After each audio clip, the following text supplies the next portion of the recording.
Practice on compound events. We're going to start with number 4. Both spinner A and B have equal sections shown at the right. Make a table. So they are wanting you to make a table. Spinner A has a red and a blue and a green. Now I could have wrote those on top. It doesn't matter. I'm making them the rows, and then the columns I am making the numbers. And then all we have to do is cross section these. This could be a red and a 1, a blue 1, a green 1. Red 2, blue 2, green 2, or red 3, blue 3, or green 3. And there are 9 different outcomes, and this is your sample space, all the different outcomes. Number 5, tiles labeled with X, Y, and Z are in bags. Tiles labeled numbers 1 and 2. Make a tree diagram. So I have X, Y, and Z in the first bag. After I pull one of those, then my possibilities in the second bag is a 1 and a 2. So if I pull an X and a 1, I could do an X and a 2. Same thing with your Y, Y1, Y2, and then I could do Z1 or Z2. So I look at my bottom numbers here, and there's 1, 2, 3, 4, 5, 6 different outcomes of pulling tiles with labeled X, Y, Z, and 1, 2, 3. Number 6, Oliver is playing a game in which he has to choose one of 2 numbers, 2 or 7. Here's your 2, and here's your 7. And then he has to choose 5 vowels, A, E, I, O, or U. So he could choose the number 2, and then he could have an A, an E, an I, an O, a U. Or if he chose a 7, he still could choose an A, E, I, O, U. So to figure out the outcomes, there's going to be 10, because this is a 2 and an A, 2 E, 2 I, 2 O, 2 U. 7A, 7E, 7I, 7O, 7U, which would be 10 total. There are 4 stores that sell school supplies. Store 1, Store 2, Store 3, Store 4.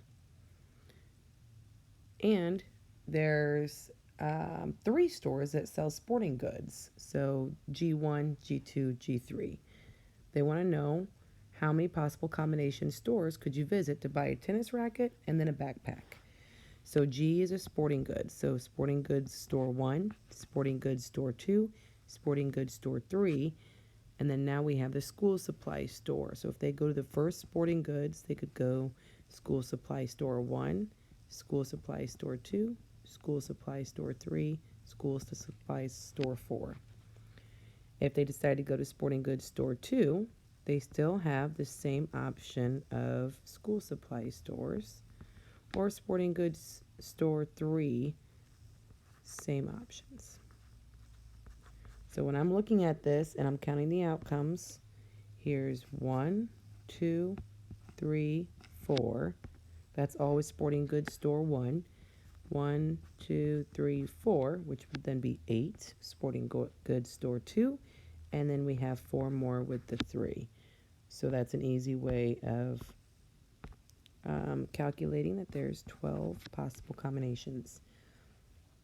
Number 8, a bakery sells wheat, multigrain, rye, and oat bread. Each type of bread is available as a loaf or dinner rolls.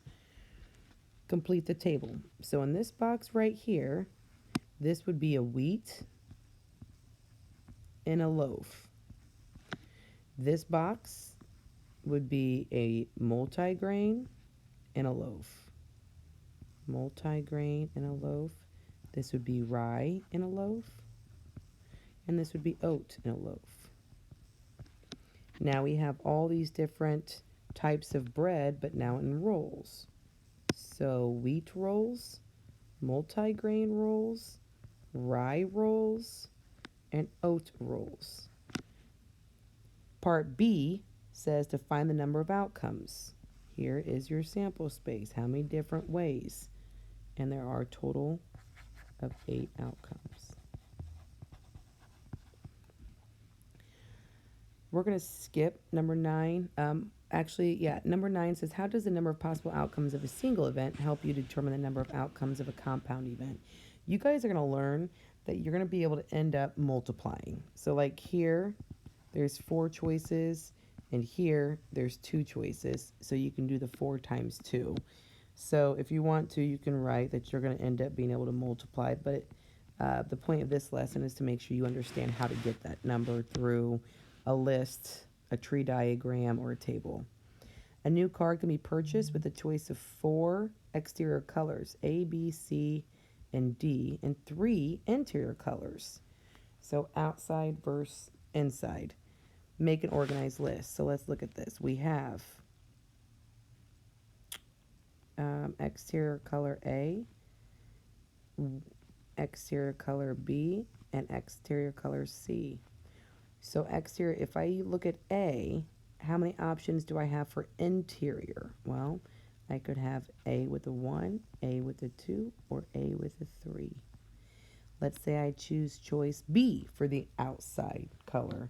I still could choose the same 3 options for interior. And then if I choose C, I still have the same choices. So how many different combinations? Oh shoot, Miss Silveri forgot to add D. Here we go. We also have exterior color D. Some of you probably caught on before I did that I was missing the letter D. So total combinations, 3, 6, 9, and 12. 12 different ways that you can purchase a car that has and choose out of 4 outside colors and 3 inside colors. Number 11, 2 friends plan to order a fruit drink at the diner. The available flavors are kiwi, lemon, and watermelon. Make a list to represent all the possible outcomes. So friend 1 could actually order a kiwi drink, a lemon, or a watermelon. Friend 2 has the same options, kiwi, lemon, and watermelon. So there's 6 different ways. Number 12, plastic souvenir cups come in 3 different sizes, small, medium, large.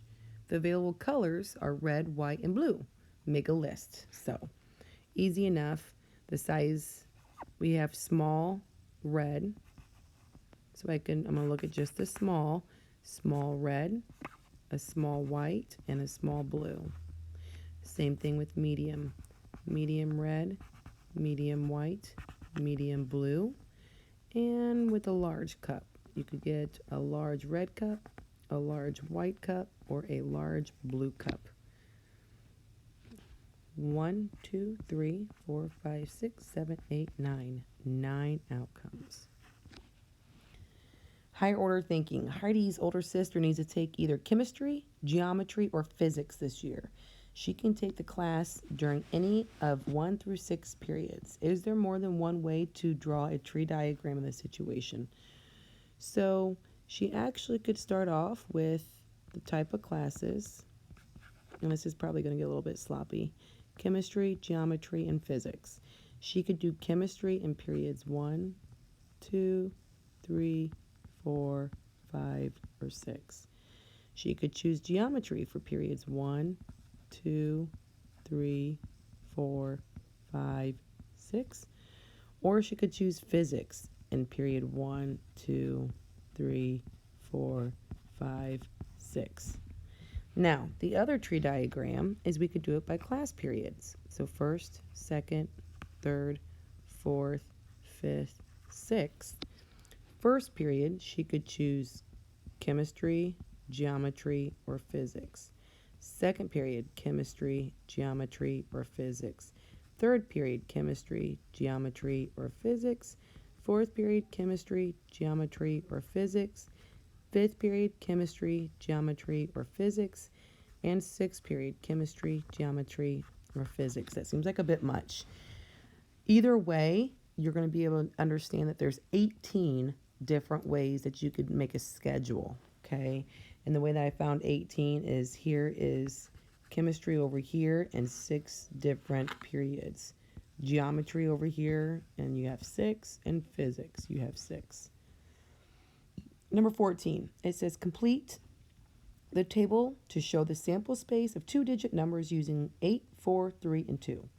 So this one, all you have to do is complete the box. So this would be an 8 and an 8. And this can be a 4 and an 8, a 3 and an 8, a 2 and an 8. Now I have some students that like to go across like this and put all the 8s because there's 8s, and then put all the 4s straight across, put all the 3s straight across, then put all the 2s straight across, and then put all the 4s straight down, then put all the 3s straight down. It doesn't matter how you do it, okay? As long as you look at your heading of your column and of your row in order to get your 2 digits. How many outcomes are there? This is a 4 by 4. So you guys probably already figured out there's 16 outcomes. Complete the table to show the sample space of number letter combinations using the numbers 7, 8, 9 and the letters R, S, T, U, V, and W.